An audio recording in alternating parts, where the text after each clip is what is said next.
Hello, thanks for tuning in. I think it was in my last video, it might be the last video that I have posted on here, that I talked about schizophrenia and binge eating and my personal experience with that. If you did watch that video, thank you. And thank you for listening to my story. And if you didn't and you'd like to know the origins of my story, of the whole eating issues, then feel free to watch that video. But if you don't want to, that's cool too. I wanted to make this video because I wanted to just kind of update on how this week has been, how things have been with eating in general. So here we go. In the last 12 months, I have stagnated. I have not lost any weight and I have not gained any weight. I have maintained. And I've maintained at about 75 to 80 pounds heavier than I used to be, than I would like to be. And that sucks. The good news is I wasn't gaining weight, right? The bad news is I wasn't losing weight. For 12 months, I've just been stagnant.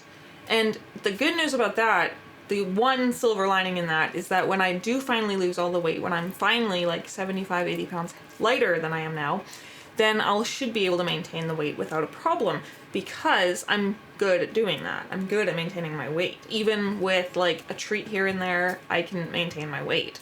So that's okay, but I have to eat in a calorie deficit or else I'm never gonna lose the weight. And I'm not eating in a calorie deficit every day.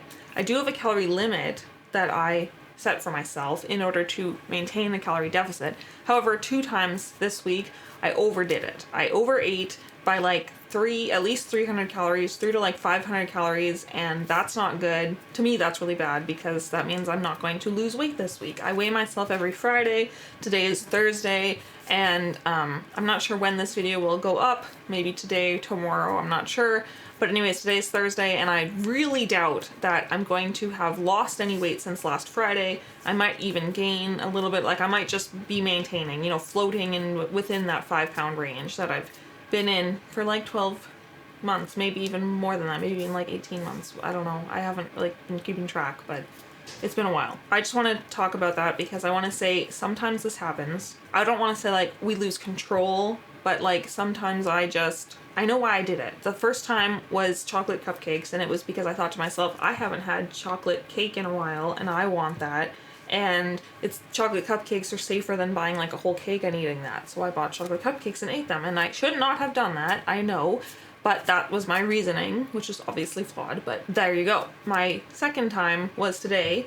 I was bored at work. You should not be eating when you're bored, or because you're bored. You should never do that. That's emotional eating, and that is not healthy. But I did that, of course. So I was bored at work, and I utilized my break in order to run to DQ and buy a Blizzard. And it was delicious, but honestly, it was basically the same thing. Not quite as good as the one that I usually get, because I got the brownie batter Blizzard, and it's from their vault. The one that I usually get is the Choco Brownie Extreme, I think the Choco Brownie Extreme, and it's actually better than the brownie batter, so it wasn't worth it, is what I'm trying to say. It wouldn't be worth it even if it was really good Blizzard. It was especially not worth it because of this. What am I trying to say? I'm trying to say that sometimes this happens, and it sucks, but it can be overcome. I am going to beat the binging. You best believe me. I'm going to beat the binge. The binge eating. I'm going to beat the binge eating. I'm going to beat it because I really want to do this.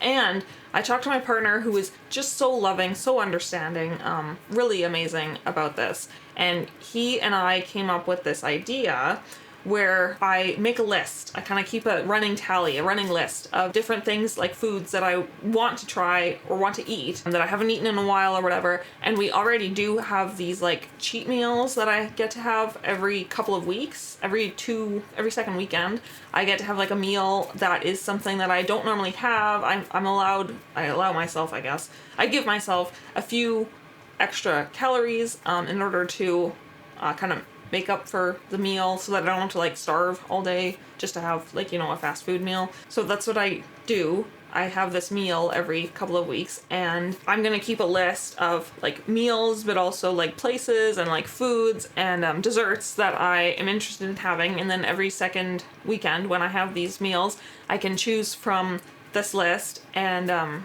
we can make it happen, basically. So this will be kind of anticipation for that, for eating, and then for eating those things, and then I don't feel the need to eat them when it's not sanctioned, right? Like on a day just during the week when I'm supposed to be eating within the calorie deficit.